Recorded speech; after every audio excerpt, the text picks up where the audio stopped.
அனைவருக்கும் காலை வணக்கம்.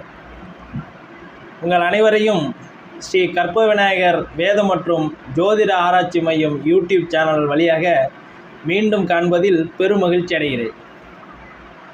நாம் இப்பொழுது புத்தாண்டை வரவேற்கக்கூடிய நேரத்தில் இருக்கிறோம். ஆம், பராப வருடம் பிறக்க இருக்கிறது.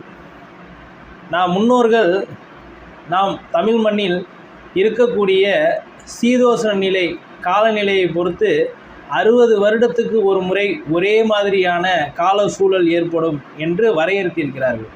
அதன்படி பராப வருடம் 60 வருடத்துக்கு முன்பும் வந்துச்சு, இப்பொழுதும் பராப வருடம் வருகின்ற 14/4/2026 அன்று பிறக்க இருக்கிறது. 60 வருடத்துக்கு பிறகும் இதே பராப வருடம் பிறக்கும். இப்போ பிறக்க இருக்கிற பராப வருடம் நாம் எப்படி வரவேற்க வேண்டும் என்பதற்கு தான் இந்த காணொளி காண இருக்கிறோம். பராப வருடம் சரியாக 14/4/2026 செவ்வாய்க்கிழமை அன்று காலை 8:42 பிறக்க இருக்கிறது.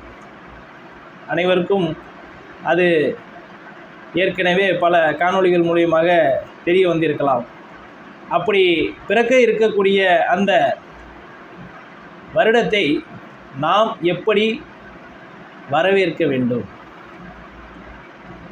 அதில் நாம் முன்னோர்கள் சில வழக்கத்தை வைத்திருக்கிறார்கள். அதை நான் உங்களிடம் பகிர்ந்து கொள்ள விரும்புகிறேன். அதன்படி ஒரு பித்தாள தாம்பூலம், முடிந்த முறை எல்லாமே புதிதாக இருந்தால் நன்றாக இருக்கும். இல்லை என்றால் ஏற்கனவே வீட்டில் உள்ளதை நீங்கள் சுத்தம் செய்து வச்சுக்கலாம். ஒரு பித்தாள தாம்பாளத்தை எடுத்துக்கிட்டு அந்த பித்தாள தாம்பாளத்தில் முதல்ல முக்கணிகளை வைக்கணும். மா, பலா, வாழை அப்படின்னு சொல்லக்கூடிய முக்கணிகளை வைத்து, பின்பு நீங்கள் அதில் பூ வகைகள் எந்தெந்த பூ வகைகள்லாம் கிடைக்குதோ வைக்கலாம். இல்லை உங்களால் முடிஞ்சதை கிடைச்சதை அந்த பூ வகைகளை வைக்கலாம். அதன் பிறகு மெட்டல்ஸ், தங்கம், வெள்ளி, அதில் இருக்கக்கூடிய ஆபரணங்களை அதில் நீங்கள் வைக்கலாம். பிறகு ஒரு கண்ணாடி அதில் வைக்க வேண்டும். பின்பு நீங்கள் வீட்டில் குடி போவதற்கப்போ நீங்கள் வைக்கக்கூடிய அந்த பருப்பு, வெல்லம், உப்பு, நெல் அல்லது அரிசி, அதையும் சிறு சிறு கிண்ணங்களில் வைத்து கொள்ளலாம். பிறகு நாணயங்கள், அப்புறம் நோட்டு, அதாவது 500 நோட்டு, 100 நோட்டு, எந்த நோட்டு உங்களுக்கு இருக்குதோ அந்த பணத்தையும் நீங்கள் அதில் வைக்க வேண்டும். இந்த பொருள்லாம் நீங்கள் எதில் வைக்கணும் அப்படின்னா, அந்த பித்தாள தாம்பாளத்தில் எடுத்து நீங்கள் வச்சுக்க வேண்டிய முக்கியமான பொருட்கள். பல வகைகள், பூ வகைகள், தானியங்கள், ஒரு கண்ணாடி, பிறகு இந்த பணம், இது எல்லாத்தையும் நீங்கள் அதில் கண்டிப்பாக வைக்க வேண்டும். வச்சு நீங்கள் 13ஆம் தேதி ராத்திரி என்ன பண்ணணுன்னா, நீங்கள் படுக்க அறையில் இந்த தாம்பாளத்தை வச்சுட்டு காலையில் ஏந்திரிச்ச உடனேயே நீங்கள் என்ன பண்ணணும் அப்படின்னா, இந்த தாம்பாளத்தில் இருக்கக்கூடிய பழங்கள், நகைகள், பணம், பூக்கள், இந்த மாதிரியான விஷயங்களை பார்க்க வேண்டும். இதெல்லாம் ரொம்ப சுபமான விஷயம். நாங்கள் பொதுவாக பிரசனம் பார்க்கும்போது இந்த மாதிரி விஷயங்களை பார்த்தோம்னா, கேட்க வந்தவங்க, அதாவது ஜாதகம் பார்க்க வந்தவர்கள் கேட்கக்கூடிய விஷயங்கள் சிறப்பாக பாசிட்டிவாக நடக்கும் நாங்கள் சொல்லுவோம். பிரசனத்துக்கு இதெல்லாம் ரொம்ப முக்கியமான சுப பலன்களை குறிக்கக்கூடிய பொருட்கள். அந்த மாதிரி இந்த பொருட்கள் அனைத்தையும் நீங்கள் அதில் கண்டிப்பாக வச்சு, அதை நீங்கள் காலையில் ஏந்திரிச்ச உடனே அதை பார்த்துட்டு, அப்புறம் கண்ணாடியில் உங்கள் முகத்தை பார்த்துட்டு, நீங்கள் எல்லாத்தையும் அதே படுக்கை அறையில் வைத்து விட்டு, தாம்பாளத்தில் படுக்கை அறையிலே வைத்து விட்டு, நீங்கள் உங்களோட காலை கடன்கள் எல்லாத்தையும் முடிச்சுட்டு, கரெக்டாக அன்று 8:42 14/4/2026 காலை 8:42 உங்களுக்கு சூரிய பகவான் அஸ்வினி நட்சத்திரம் 1ஆம் பாதம் மேச ராசியில் பிரவேசிக்கிறார். ஒவ்வொரு வருடமும் சூரிய பகவான் அஸ்வினி நட்சத்திரம் 1ஆம் பாதம் மேச ராசியில் பிரவேசிக்கும் நேரமே வருஷ பிறப்பாக நாம் கொண்டாடுகிறோம். அதுதான் சித்திரை 1ன்னு நம்ம கொண்டாடுறோம். அதன்படி இந்த வருஷம் சூரிய பகவான் பிரவேசிக்கக்கூடிய நேரம் தான் அந்த காலம் 8:42 14/4/2026 அன்று.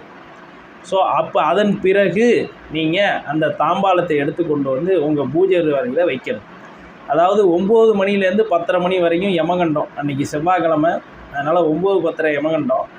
அதனால் 10:45க்கு பிறகு நீங்கள் உங்கள் படுக்கை அறையில் இருந்து நீங்கள் சுத்தமாக குளித்து முடிச்சுட்டு ஃபுல்லாக ஃப்ரெஷ் ஆகி அதன் பிறகு நீங்கள் புத்தாடை அணிந்து குடும்பத்தோடு நீங்கள் அந்த தாம்பாளத்தை எடுத்துக்கொண்டு 10:45 மணி அளவு காலையில் நீங்கள் உங்கள் பூஜை அறையில் அந்த தாம்பாளத்தை வச்சுட்டு நெய்யால் விளக்கை ஏற்றி நீங்கள் நெய்வேத்தியம் பண்ணி அந்த உங்கள் பூஜை அறையில் நீங்கள் உங்கள் குலதெய்வத்தையும் இஷ்ட தெய்வத்தையும் உங்கள் பூஜை அறையில் இருக்கிற தெய்வத்தையும் நினைத்து வழிபடுவதுங்கிறது இந்த வருடம் மிகவும் சிறப்பாக ஆரம்பிக்கப்பட்டிருக்கு என்பதற்கு ஒரு முதல் அடி. புரியுதுங்களா? அதன் பிறகு நீங்கள் எந்த கோயிலுக்கு உங்கள் ஊரில் இருக்கக்கூடிய சிறப்பான கோயில்களுக்கு செய்யலாம், குலதெய்வ கோயிலுக்கு செல்லலாம், இஷ்ட தெய்வத்து கோயிலுக்கு செல்லலாம். இல்லை அப்படின்னா அட்லீஸ்ட் உங்கள் தெருவில் இருக்கிற கோயிலுக்காவது நீங்கள் கண்டிப்பாக போய் சாமி கும்பிட்டுட்டு வர்றதுங்கிறது சிறப்பு. சிலர் அர்ச்சனை செய்வாங்க, சிலர் அபிஷேகம் பண்ணுவாங்க, அதெல்லாம் அவங்கவுங்க விருப்பத்தின்படி நீங்கள் என்ன வேணாலும் செஞ்சுக்கலாம், அதெல்லாம் தப்பு இல்லை. அதன் பிறகு கோயிலிருந்து நீங்கள் உங்கள் வீட்டில் சிலர் குடும்பத்தில் வடை பாயசம் செஞ்சு படையல் போடுற பழக்கம் இருக்கும். அதன்படி நீங்கள் வடை பாயசம் செஞ்சு படையல் போட்டு உங்கள் தலைவாழை இலை போட்டு உங்கள் பூஜை அறையில் நீங்கள் உங்கள் இஷ்ட தெய்வத்துக்கும் குலதெய்வத்தையும் நினச்சி நீங்கள் நீர் லாவலாம். ஸோ இந்த நேரம் நீங்கள் 1 மணி முதல் 2:30 மணிக்குள்ளே முடிச்சிடணும். ஏன்னா அதுக்கப்புறம் ராகு காலம் வர்றதுனால 1 மணிலேருந்து 2:30 மணிக்குள்ளே நீங்கள் இந்த படையல் போடுற விஷயத்தையும் முடிச்சிடணும். ஸோ இதுதான் அந்த புத்தாண்டை வரவேற்கக்கூடிய முறை. ஸோ நீங்கள் வெடி வெடித்து என்ன சிறப்பாக வேணாலும் நீங்கள் இந்த திருவிழா மாதிரி இந்த புத்தாண்டத்தை நீங்கள் கொண்டாடணுங்கிறது நான் வேண்டி விரும்பி கேட்டுக்கிறேன். ஏன்னா இப்போ பெரும்பாலும் தமிழ் புத்தாண்டு யாரும் பெருசாக கொண்டாடுறதில்ல, ஆங்கில புத்தாண்டு தான் எல்லோரும் கொண்டாடிட்டு இருக்காங்க. நம்ம முன்னோர்கள் நம்ம மண்ணுக்காக நம்ம பூமிக்கு எந்த காலகட்டம் சிறந்த காலகட்டம் என்பதை கணித்து அதை புத்தாண்டாக காலங்காலமாக வழிபட்டு வருகிறார்கள், கொண்டாடி வருகிறார்கள். அதை நாம் அது பின்பற்றி நம்மளோட அடுத்த தலைமுறைக்கும் கொண்டு போய் சேர்க்கணும். நம்ம தேவையில்லாமல் தடம் மாறுவது நம்ம மண்ணுக்கும் இந்த மண்ணில் வாழ்கிற மக்களுக்கும் அந்தளவு சிறப்பு கிடையாது. அதனால் நீங்கள் இந்த பண்டிகையை நீங்கள் ரொம்ப சிறப்பாக, இதுதான் நமக்கு புத்தாண்டு, அதனால் இந்த புத்தாண்டை நம்ம நல்லா சிறப்பாக சந்தோஷமாக ஹாப்பியாக வரவேற்கணும்.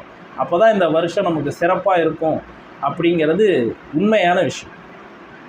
சரி, இந்த வருஷம் எப்படி இருக்குது, இந்த பராப வருஷம் எப்படி இருக்குது அப்படின்னு பார்த்தீங்க அப்படின்னா அனைத்து தரப்பு மக்களுக்கும் மிகவும் சிறப்பாக இருக்குது. ஓகேவா?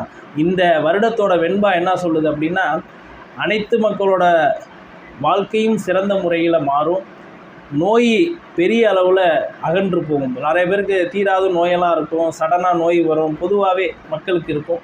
அந்த நோயெல்லாம் பெரிய லெவலில் அகலும். மழை நன்றாக இருக்கும், வருடத்தின் பின்பகுதியில் மழை ரொம்ப சிறப்பாக இருக்கும். அதே போல் பசு மாடுகள் மூலியமாக வருமானம் ஈட்டக்கூடியவர்களோட வாழ்க்கை இன்னும் சிறப்பாக இருக்கும். பசுக்கள், பசுபால் மூலியமாக இருக்கக்கூடிய ப்ராடக்ட்ஸ், இதன் மூலியமாக செய்யக்கூடிய தொழில் செய்கிறவர்கள் மிகவும் சிறப்பாக இருப்பார்கள். பசு மாடு அப்படிங்கிறது ரொம்ப சிறப்பான முறையில் இந்த வருடம் இருக்குங்கிறது இந்த வருட பராப வருட வெண்பா கூறும் செய்தி அது. ஓகேவா? ஸோ அனைத்தும் சிறப்பாக இருக்குது. இந்த வருடம் ஒரு சுப வருடம். இந்த வருடம் ஒரு சுப வருடம். பொதுவாக இந்த ஒரு வருடங்கிறது சுப வருடம் அசுப வருடம்ங்கிறது அதோட வெண்பாவின் விளைவை வச்சு நம்ம சொல்லுவது வழக்கம். முன்னோர்கள் அப்படி தான் கூறியிருக்கிறார்கள். ஸோ அந்தபடி பார்த்தோம்னா இந்த வருஷம் மிகவும் சிறப்பான வருடமாக அனைவருக்கும் அமைந்திருக்கிறது. ஸோ இது ஒரு மகிழ்ச்சியான செய்தி.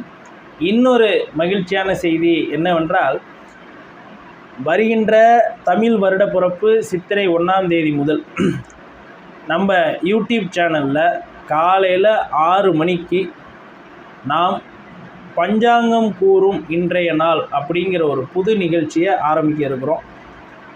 அந்த நிகழ்ச்சியில் பார்த்தீங்க அப்படின்னு கேட்டிங்கன்னா இன்றைக்கி பஞ்சாங்கம் என்ன சொல்லுது. பஞ்சாங்கம் அப்படின்னா கிழமை, திதி, நட்சத்திரம், யோகம், கர்ணம், இது 5 தான் பஞ்சாங்கம் அப்படின்னு சொல்லுவாங்க.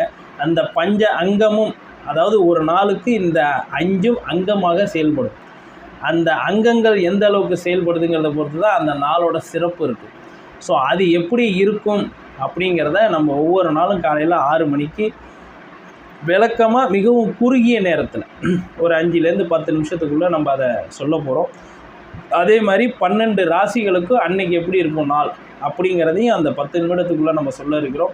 ஸோ அதை கேட்டு நீங்கள் பயன்பெறுமாறு நான் கேட்டுக்கொள்கிறேன். அதேமாரி உங்களோட சொந்தங்களுக்கும் நண்பர்களுக்கும் இந்த வீடியோவை நம்ம யூடியூப் சேனலை வந்து பகிர்ந்து அதை சப்ஸ்கிரைப் செய்து அவர்களும் இதனால் பலன் பெற வேண்டும் என்று வேண்டி விரும்பி கேட்டுக்கொள்கிறேன்.